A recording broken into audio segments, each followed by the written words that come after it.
Hi guys, welcome back to my YouTube channel. On this video we are going to be explaining the topic that says the coming of democracy and South Africa coming into terms with the past. We are going to focus on the Truth and Reconciliation Commission, which is your source-based question for paper 2, History Grade 12 paper 2. So this video is not going to be long. I'm just going to provide you with an insight or overview of what this topic is basically about. Because since this is a source-based question, it means that majority of the answers you're going to find them from the source. However, you must know the content or understand the TRC content, okay? So first things first, for source-based questions, it is important for you to know and understand each and every single concept that is found in this topic, because you'll never know which concept they are going to ask you to define in the exam. Alright, so you need to know and understand all of the above. Okay, let's take a look at the first concept, which is retributive justice. So when we speak of retributive justice, we are referring to a system of criminal justice based on the punishment of offenders rather than on rehabilitation, meaning that if you are an offender, you need to be punished instead of doing what? Of taken to rehabilitation. Okay, I hope that makes sense. If you commit a crime, you get punished for that crime. That is the retributive justice. And then we have the opposite of the retributive justice, which is the restorative justice. So this one is a type of criminal justice which focus on rehabilitation of offenders through reconciliation with victims and the community at large. Meaning that in this case, let's say for example you are an offender, you have committed a crime. You are not going to be punished for your crimes. Instead, you are going to be sent to rehabilitation or expected to rehabilitate and reconcile, meaning that make forgiveness or restore good relations with the victims. I hope that makes sense, okay? And then we have the following concept, which is amnesty or blanket amnesty, which is a political pardon from all crime committed by a person. Okay, let's say for example you have committed a crime, you are an offender, you have committed a crime, and then you accept or you own up to your crimes. Okay, and then you get forgiven for doing that.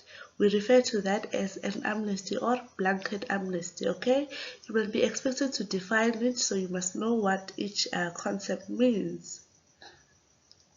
Alright, and then we have reconciliation, which means to restore friendly relations. Okay, restore friendly relations between who, the victim, as well as the offenders. And then we have perpetrator. Oh, sorry, we have compensation. Compensation is a form of payment or support for losses experienced. Let's say, for example, you have lost a loved one during apartheid, your loved one was killed, and then you can get compensation, some sort of payment for that. Okay, and then we have a perpetrator. A perpetrator means someone who has committed a crime. A perpetrator is an offender, someone who has committed a crime or someone who is guilty of a certain crime. Okay, and then we have atrocities. Atrocities are extreme actions of cruelty or brutality. Extreme actions of cruelty or brutality. Okay, and then we have reparation. Reparation is support or financial help to make up for hurt or damaged costs. Let's say for example you have lost your loved ones, like I said, during apartheid your loved one was killed. Okay, so you can get reparations, some sort of support or financial help to do what, to make up for the damage that was done. Okay, and then we have prosecution. Prosecution means being charged in a court of law. All right, and then we have justice. Justice is the process of laws to fairly judge or punish crimes and criminals.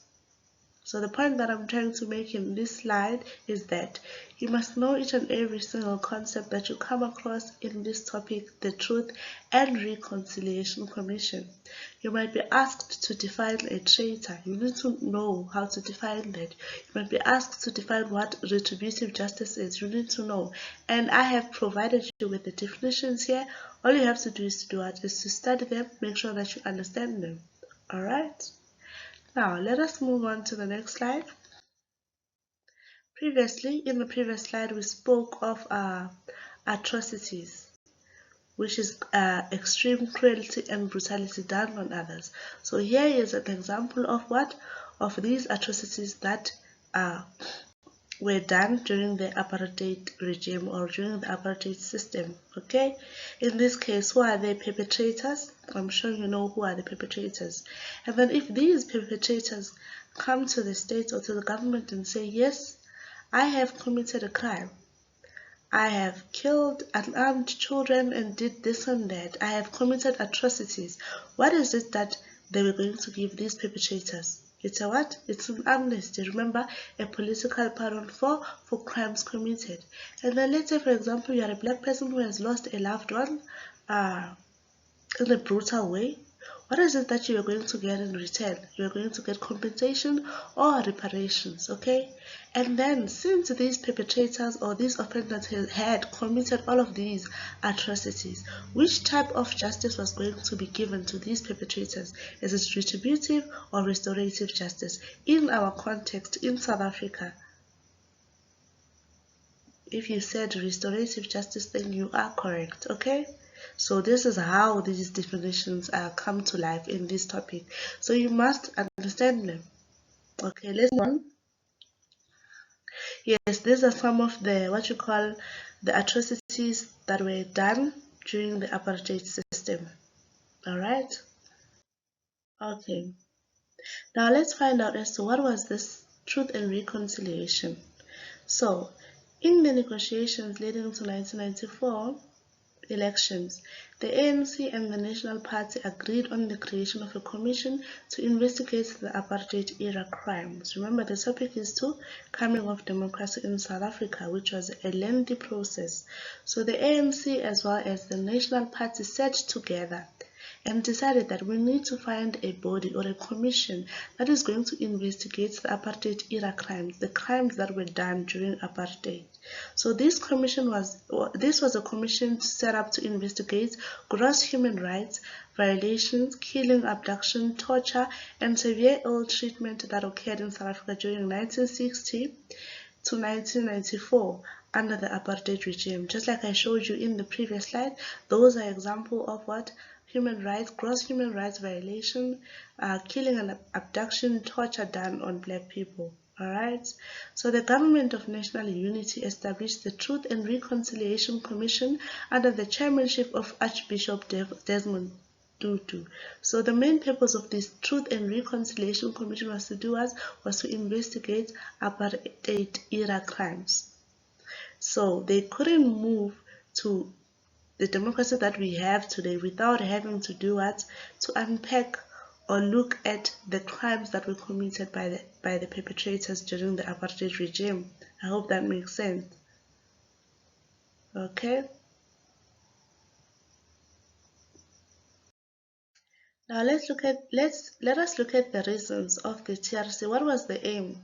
Okay, so the aim of the TRC was to investigate human rights violations under apartheid, to recommend compensation for victims, like I said before, to grant amnesty to perpetrators under certain conditions, to individuals or political parties had to give full public testimony for their actions. Okay, meaning that before, so the main purpose of this TRC, like they said, to investigate gross human rights violations, to give compensation and reparations to the victims, and to do what? To give amnesty to perpetrators under certain conditions, okay? And to individual parties or political parties who had to give full public testimony for their actions. So before you can get amnesty, or before amnesty can be granted to you, which is a political pardon for crimes committed, you need to make a formal and public testimony that I, so and so, did this and that, and I am guilty and I'm sorry, okay? Something along those lines.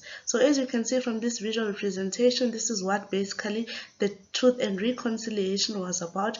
This is essays past, as you can see.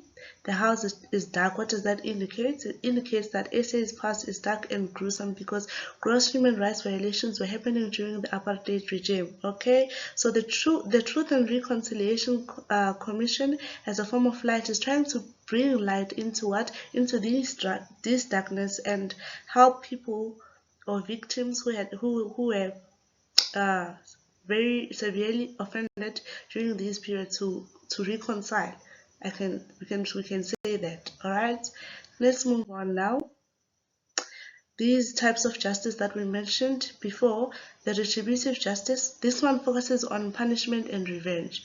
And then we have the restorative justice, which focuses on healing, forgiveness, and reconciliation. From what you can see now and what you know about apartheid as a great of learner, which type of justice did our country South Africa go for?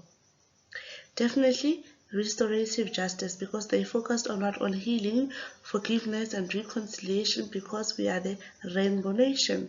But in other countries, such as in Germany, the perpetrators of the Nazi Germany Holocaust are still going through trials, which is referred to as the Nuremberg trials, because they believe in what? In punishment, or they have chosen the retributive justice, which advocates for punishment and revenge. But in our case, it's restorative justice. It focuses on healing, forgiveness, and reconciliation. I hope you will be able to define any of these two terms if you are asked in the exam. Okay? And then let's look at the structure of the TRC. So it had a structure, okay? So the first one was the Committee on Human Rights Violations. So under this committee, individuals or victims would come to tell their stories and their experiences. Once their stories were told, the committee would have to investigate those responsible for the violations of human rights. So you have been violated, or you are a victim, you can go to the Committee of Human Rights and then share your story. And then that committee is going to do what? Is going to investigate you. Because remember, the main purpose or aim of the TRC was to do what? Investigate gross human rights, or the crimes that were committed during apartheid. Okay, and then we have the Committee on Reparations and Rehabilitations. What did we said? What was reparations again? I hope you remember. So this committee investigated the stories told by victims and gave them support. In some cases, they were given reparations for their suffering and loss. So this one is the one that was responsible for giving reparations in a form of money or form of support. Alright, and then we have number 3, which is the third Committee on Amnesty. So this committee could grant amnesty from prosecution of political violence if they could prove that their crimes were done for a political motive and not for personal gain. So now let's say you are a white person or a black person who had committed a crime during this apartheid regime. You can go and ask for amnesty, ask for a political pardon for the crimes that you have committed, but you have to prove or sort of convince them or give a testimony that those crimes that you committed, it was because of political motive, meaning that it was because of the party or the group that you fell under. It was not for political gain, meaning that if, for example, you were a white policeman, yes, who had committed crimes or who was an offender by killing victims, you can just go and say, I was working for my party, I was doing my job, I was mainly doing my job, and you can be granted amnesty. So this is the structure of the TRC. This one, you go and say your story, tell them you have been violated, tell them your story, and then they will investigate your story. After investigating your story, you'll get what? Reparation, which could be money or support. And then this one focused on the perpetrators, the offenders, those who committed the crimes, and give them amnesty. Hope that makes sense. Now let's move on to the structure of the TRC, how it was structured. So the TRC granted amnesty under the following conditions.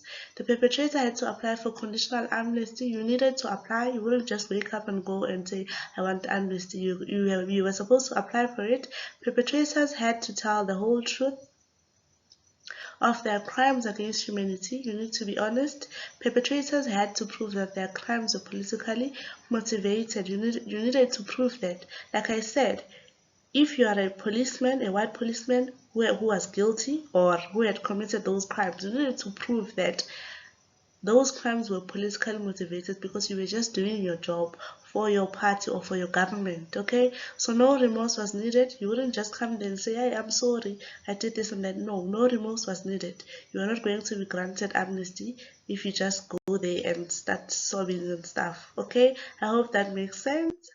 Now let's move on to the debates concerning the TRC. Obviously, some people are going to be against the TRC because, for example, you killed my loved ones, you killed my family, and then you just come out of nowhere saying you are sorry. How is your sorry going to help me? So there were debates concerning the TRC. So other people opposed the whole idea of reconciliation, that it will open wounds because people had to go back to their past and share what happened to them, share what happened to their families, share what happened to their loved ones, so that those crimes can be investigated. So that is a good example of doing what? Of opening wounds. Some people and others, Mandela and others, believe that it was essential to uncover the injustices of the past so that South Africa could move on. Mandela and others believe that it is important for everyone to face this gruesome past of South Africa so that there can be progress, so that people can go forward, okay? Many blacks believe that justice had not been done and that too many murderers were able to walk free, which makes sense because, like I said, you can just come and say, I'm sorry, I did this and that, and then be given amnesty. You are basically walking free. You did not pay for your crimes. And then some families of victims were critical of the whole process. Yes, some whites tried to ignore the proceedings, hearings, and thought that the past should be left alone. Some whites didn't want to come clean or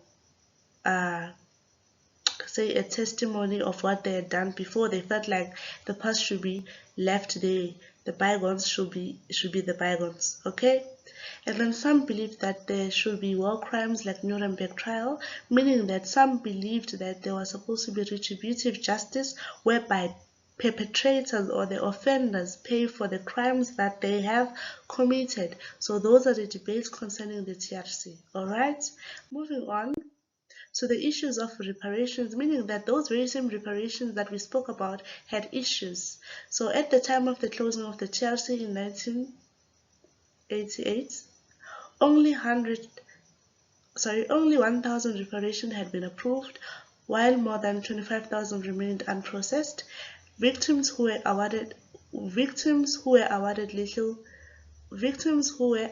received little compensation, partly because the government could not afford it. Some reparations took the form of non-financial benefits. Examples: death certificates were issued, details were given of burial places, and tombstones were erected, which enabled families to appropriately commemorate their loved ones or their dead. Okay, so which means this reparation thing of wanting to pay people for their suffering and loss didn't really go as planned because only 1,000 people were able to receive the reparations. What about the 25 remaining? And maybe there were other more on top of these 25 whose reparations or claims were unprocessed, okay? And this is because the government did not have money to pay all of those people that they have wronged, the National Party government, okay? And then some reparations, they say, for example, you want to bury your loved ones, you will feel at peace knowing that your uncle is buried there. Your uncle is buried, the bones are buried, like you were able to honor him. Yes, people would get the bones, tombstones, burial places as well. Alright, I hope that makes sense. And then responses of political parties to the TRC. Let's see how political parties reacted or responded to the TRC. Some people refused to appear before the TRC. FW de Klerk, former president, appeared before the TRC and made a formal apology for apartheid, but insisted that he was not aware of brutal actions of the security forces, which is questionable. Alright, some agents of the apartheid government claimed that they had been out of the orders of those in authority, the ANC and the PAC were angered by the fact that the TRC made no distinction between the crimes committed by agents of the apartheid state and those who committed by the liberation movements, meaning that the TRC did not only highlight the crimes that were committed by the apartheid government, by the apartheid police and soldiers.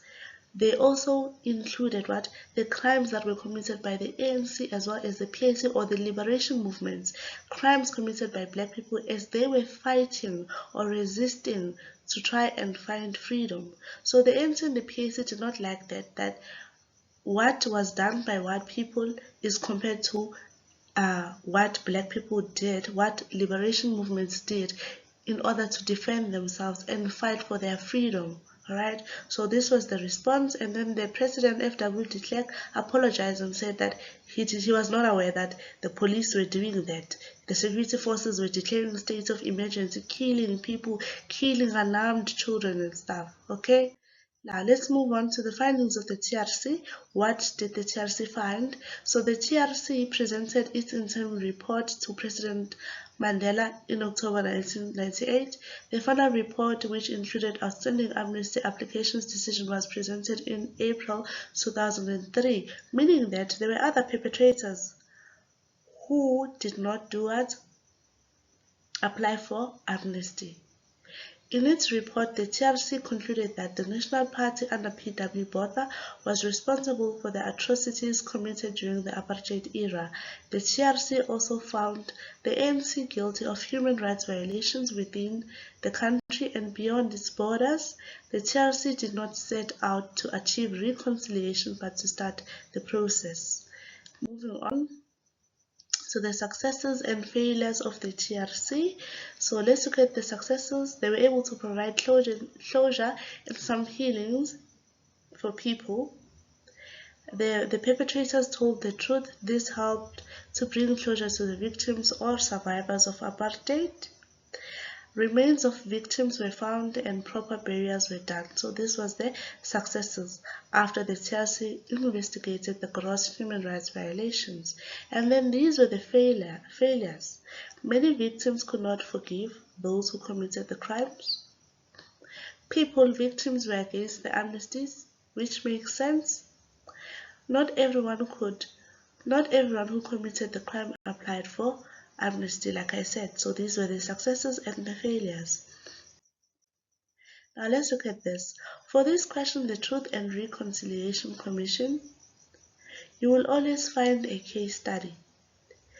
In the exam, you can find a case study of the COSAS. Obviously, these were people, these were victims. The PEPCO, 3 victims, CREDOC 4 victims, Nokuthula Smelani victims, Trust Feed Massacre victims, PO Mtimkulu victims, Ashley Krill victims. These are victims of what? Of gross human rights violations. So your questions will be based on these victims, but in the context of the TRC. I hope that makes sense. So this is according to me, this is the easiest source-based ever. So you need to get at least 40 going upwards, okay? Because it's really easy. The topic is nice and simple and straightforward. You'll always find a case study. In that case study, you need to use your knowledge of the TRC to answer questions in that TRC. I hope in that source. I hope that makes sense. Please don't forget to subscribe, like, share, and comment. Share with your fellow classmates. Alright? Thank you. Bye.